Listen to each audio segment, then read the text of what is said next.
Good morning. Let's talk about traits of toxic fathers. I know on this channel in general, I talk a lot about moms. And it's not because I don't have my own father wounds. In fact, just to give you a little bit of my own expertise, not only as a licensed psychologist who has specialized in parents who are essentially immature in treating their adult children. My parents divorced when I was 2. My father took his own life when I was 23. My mom had remarried my stepdad when I was about 9, and a month after my father took his own life, after 15 years of marriage, my mom and stepdad divorced, and I never saw him again. That's another story. And then when I was 42, my mom actually told me that my biological father was not the person I thought it was, all the years she could have told me. And I just found out who he was after not knowing she had lied about the story about 2 summers ago through Ancestry, and realized I had a half sibling, a half sister, and a half brother. And when I basically told my half sister that, hey, I think we're half siblings, this is a 25% match, and yes, I was born in Dallas, she blocked me and removed her account after 8 years. So I realized that my biological father, it seems like he's still alive. I then discovered that I have a half brother, and I have done almost nothing about it for other reasons. So if we're talking about daddy wounds, I think I could say, alongside my professional and personal experience, I have it. I've also witnessed my kids be raised by me as a single mother and their own dad wounds. And so I get it. And like I said, this has been probably the biggest specialty I've had, is helping kids raised by both BPD and NPD and emotionally immature parents who don't know that they have those things, and in many cases will never change. So I wanted to make this about types of toxic fathers. As I made the list, I realized it's better to talk about traits because so much of them overlap in things like borderline, which looks very different in men. In fact, a large part of the prison population has been diagnosed with BPD. It is equally as likely to occur in men, but because of the stigma, more diagnosed in women. We see a lot more aggression and violence, if it makes sense, because for men in most classic men's world expectations, things like crying are not as acceptable, and those are considered to be weakness, but aggression, anger, things like that, being physical, and certainly losing control of your emotions when you may have a propensity towards violence might also increase your risk for ending up making dangerous choices for yourself and other people, including things like extreme risk-take behaviors and stuff like that. Hold please, Coco is about to hit the door thing to tell me she wants to leave. Hold on.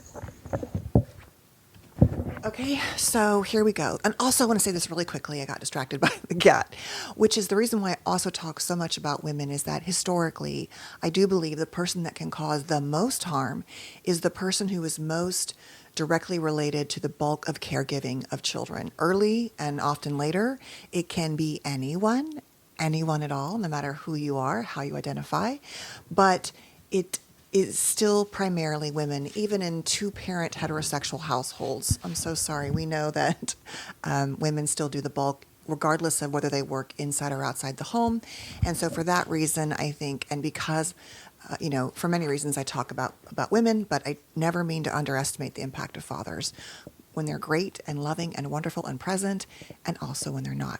Okay, so let's get into it. Number 1 is eggshell. Of course, I talk about this. This would be your classic, if it was like a straight borderline type parent where you walk on eggshells. This is untreated and undiagnosed. I want to keep saying that because especially with something like BPD, we can see successful treatment. It's just that, especially among men, I would say we're even less likely to see them in treatment for something like borderline, like I was saying.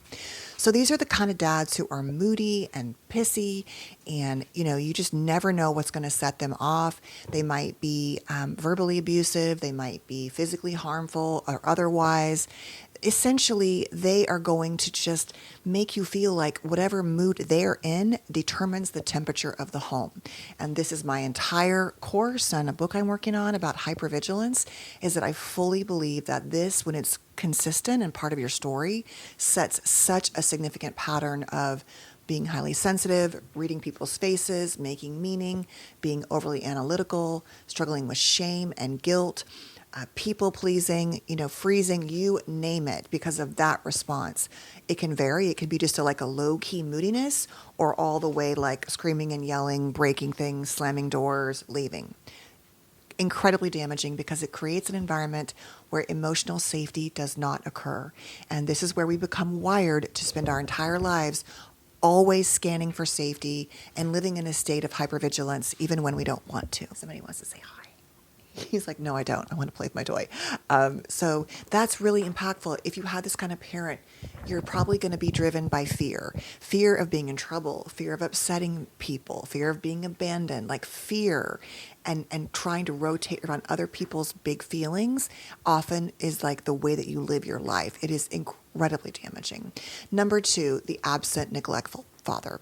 This could be a father who is in the home but doesn't really talk to you, is physically, mentally, or emotionally unavailable. This can also be like, as I spoke about in the Ruby Frankie documentary, where the dad just left the kids unattended to for an entire year and just turned away from them, essentially neglecting them and thereby subjecting them to incredible torture and violence. And so it can be a physical, mental, or emotional absence. So really, it really is that I don't matter is often where the wound lies. And so I wasn't worth it enough for you to stick around, for you to talk to, for you to engage with. I don't matter is probably the biggest lead of that one, even more so than the fear piece in the eggshell dynamics. Number 3, fathers who are critical, controlling, condescending, passive aggressive, essentially, or they might even play a victim in that more covert narcissistic pattern.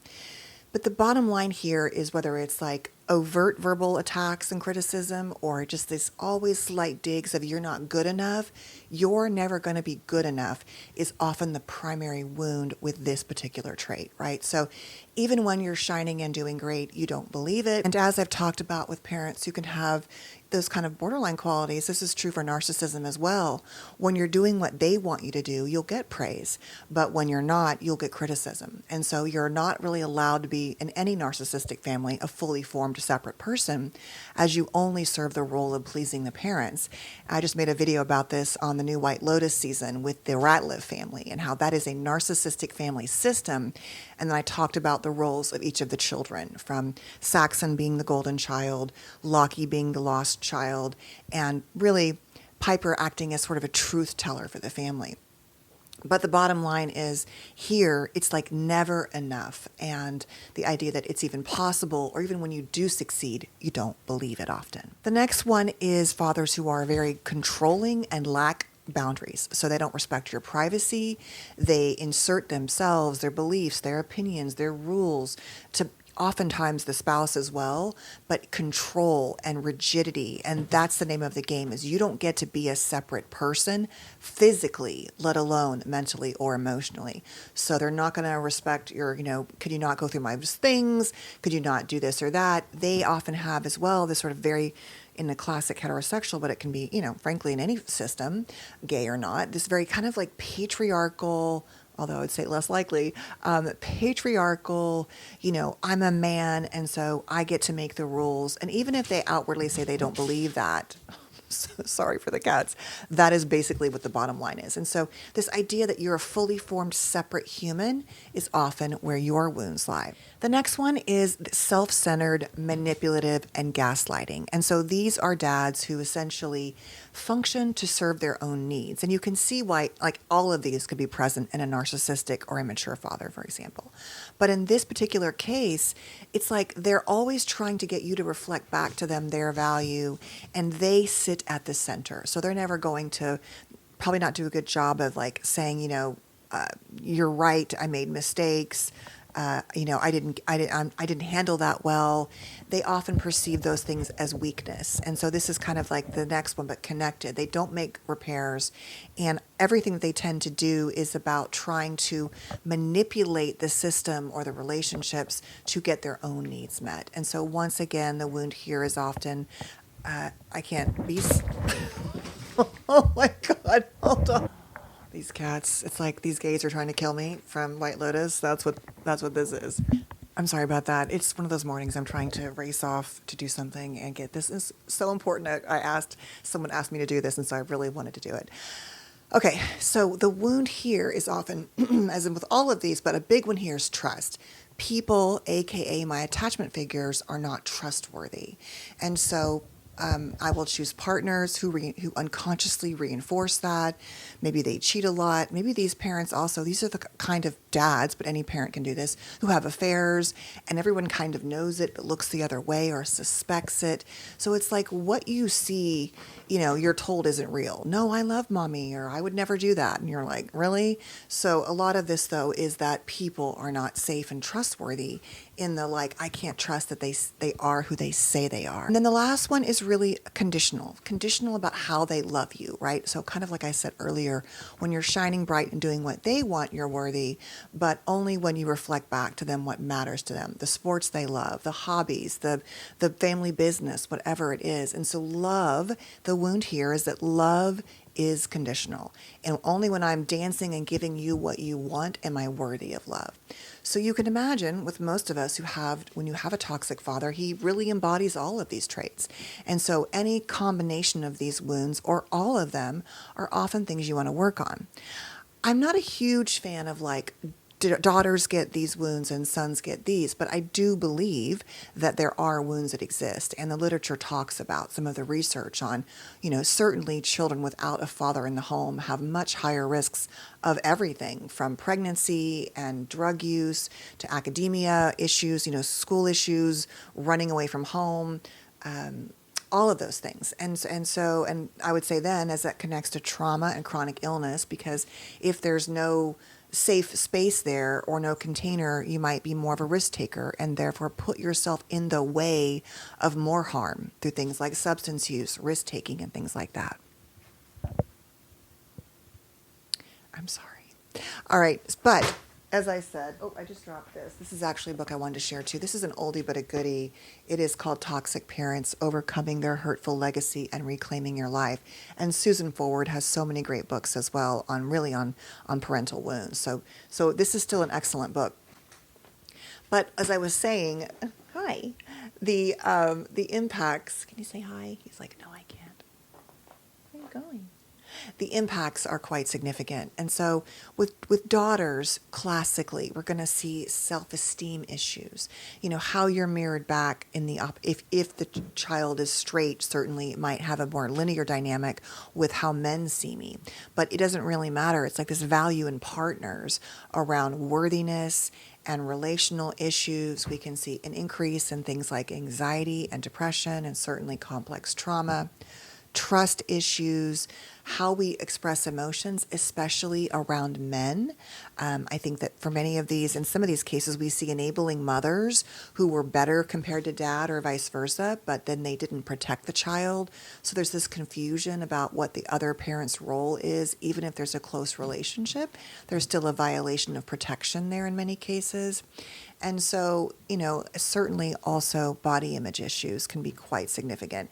And this is even if the father is in the home and is critical about, everyone's appearance, which is classic in narcissistic families, things like that. But ultimately, like the way our bodies are, especially in heterosexual, families and the world we live in, where so much of women's bodies and minds are objectified, and each of us have our own struggles in terms of men and women and others about how we're judged, but women are particularly, especially right now, I believe, under attack, and it is so much easier to talk about the way a woman looks. We don't hear men talked about in the same way when it comes to body image. Not that men don't have body image issues, because they certainly can, both from their mothers, fathers, or whoever, society and culture as well. Now, when we talk about sons, I think what I've noticed is, like I've said to my kids, my boys have said to me, I have 3 boys and a daughter, Mom, you did great. You're not perfect, whatever, but there were certain things you couldn't give us because you're not a man.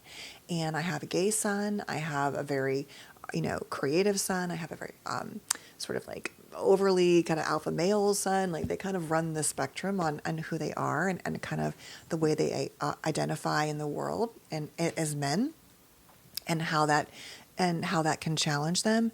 But there are these things about like that, historically men have taught boys how to be boys and how to do things. And certainly, I could learn how to do things, but as a single mom with full custody, I maybe wasn't able to teach them some skills and things I didn't even know how to do because I didn't have a really good dad role model either. And so we can certainly see that generational piece. So of course we're going to see similar things, but men also are more likely, when they have dad issues, to struggle with emotional expression if it was never modeled or it was shamed. And then, like I said earlier, around aggression and anger and violence and managing that. Coco. Coco is teaching Bear not to bite. It's a little scary. And she's definitely dealing with his aggression, and she's being aggressive back, which apparently is what cats do to teach each other. But anyway, the point is that because of those dynamics where men are most allowed, the primary emotion we most tolerate from men is anger and aggression and violence in a way that we don't tolerate with women. And women are more expected to be kind and nice and compliant, and men have more permission. But oftentimes when they have this dynamic, they focus on expressing that because the guys understand a bar fight, right? But maybe not historically. It's getting better, I think, is welcoming of emotions and vulnerability and things like that. So I'm curious what else you would add. I would say that at the end of the day, emotion regulation issues, relationship dynamics, repetitive toxic cycles, self-esteem, worthiness, shame, all of those would occur regardless of who you were parented by. But I do think because of the role that men occupy in our society, and as I'm saying, particularly right now, I think what's happening in some ways highlights these extremes. Oh, you're weak or you're strong, as opposed to thinking that it's possible to embody both. That vulnerability and empathy are not weakness. That they are kind. They're kind in important parts, and so is strength and being a container. But that's important in any parent, right? And so, I don't know. I understand the evolutionary dynamics. I understand the cultural and societal. But I also believe, I do believe that in large part where we are right now, in many regards, is because of the extreme way we judge each other and don't give each other permission to be fully formed human beings, and then don't deal with our feelings and our traumas and our wounds and how those can be dealt with in really unhealthy ways for many people and for many men, frankly. So, and women, but when we're talking about not going to therapy, not dealing with your trauma, we know that women by and large do attend therapy much more likely and are much more focused on self-healing. And yet I have worked with so many incredible men who were very much motivated to do that, who were raised in difficult childhoods, who were avoidant, who wanted to be better partners and fathers. And it has truly been one of the greatest experiences of my life to learn about men from this side of the therapy experience, because instead of being in it talking about dad issues, to be there and witness it and to really witness the incredible growth and power and healing that's possible for them and everyone they love and who loves them. So that's it. Thanks for being here. Have a beautiful day, and I'll see you hopefully tomorrow. Take good care. Bye.